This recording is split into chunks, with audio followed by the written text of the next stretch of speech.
பசியினுடைய கொடுமை தாங்காமல் அல்லாஹ்வுடைய தூதருக்கு பின்னால் நின்று கொண்டு மக்கள் தொழுவார்களே, தக்பீரிலோ ருக்குவிலோ நிறைய பேர்கள் மயக்கம் போட்டு கீழே விழுந்து விடுவார்களாம். ஏன் வெளியே சென்று அறாமான அடிப்படையில் பொருளாதாரம் திரட்டவர்களுக்கு தெரியாதா? தன்னுடைய உயிரை தற்காத்துக் கொள்வதற்காக வேண்டி பன்றி இறைச்சியை கூட, பிஸ்மி சொல்லி அறுக்கப்படாத ஹராமான உணவை கூட உயிரை காப்பாற்றிக் கொள்வதற்கு உண்ணலாம் என்கிற ஒரு அனுமதி இஸ்லாமிய மார்க்கத்தில் கொடுக்கப்பட்டிருந்தும் ஒரு நபித்தோழரை உங்களால் காண்பிக்க முடியுமா அன்பார்ந்த சோர்களே? ஒரு நபித்தோழரை உங்களால் காண்பிக்க முடியுமா? எந்த நபித்தோழர்களையும் நீங்கள் அப்படி காண்பிக்கவே முடியாது.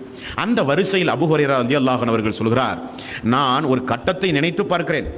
ரசூல் ஸல்லல்லாஹு அலைஹி வஸல்லம் அவர்களோடு அந்த திண்ணையில் நான் இருந்த காலத்தில் ஒரு நாள் பசியினுடைய கொடுமை தாங்காமல் கடை வீதிக்கு நான் நடந்து சென்ற பொழுது நான் மயக்கம் போட்டு கீழே விழுந்து விட்டேன். நான் யார் என்று சிறு மக்களுக்கு தெரியாதல்லவா? சின்ன மக்களுக்கு நான் யார் என்று தெரியாதல்லவா? மயக்கமுட்டு கிடந்தால் என் மேதில் ஏறி மக்கள் எல்லாம் விளையாடுவார்களாம். அபூ ஹுரைரா ரலியல்லாஹு அன்ஹு அவர்கள் சொல்லுகிறார், மயக்கமுற்று நான் கீழே விழுவேன். நான் யார் என்று தெரியாத சின்ன சிறு குழந்தைகள் எல்லாம் என் மீது ஏறி விளையாடுவார்கள். என்னுடைய காலை பிடித்து இழுத்துக்கொண்டே செல்வார்கள். எனக்கு நல்ல உணர்வு இருக்கும், ஆனால் எழுந்து பேச முடியாது, எழுந்து நடக்க முடியாது. என்னுடைய காலை பிடித்து மக்கள் அப்படியே இழுத்துக்கொண்டு இடத்துல கொண்டே போட்டுட்டு கை தட்டி சிரிச்சுட்டு மக்கள் போவாங்களாம். கையை பிடித்து இழுத்துக்கொண்டு வருவார்களாம். அபூ ஹுரைரா ரலியல்லாஹு அன்ஹுடைய நிலைமை என்பார்ந்த சோர்களே.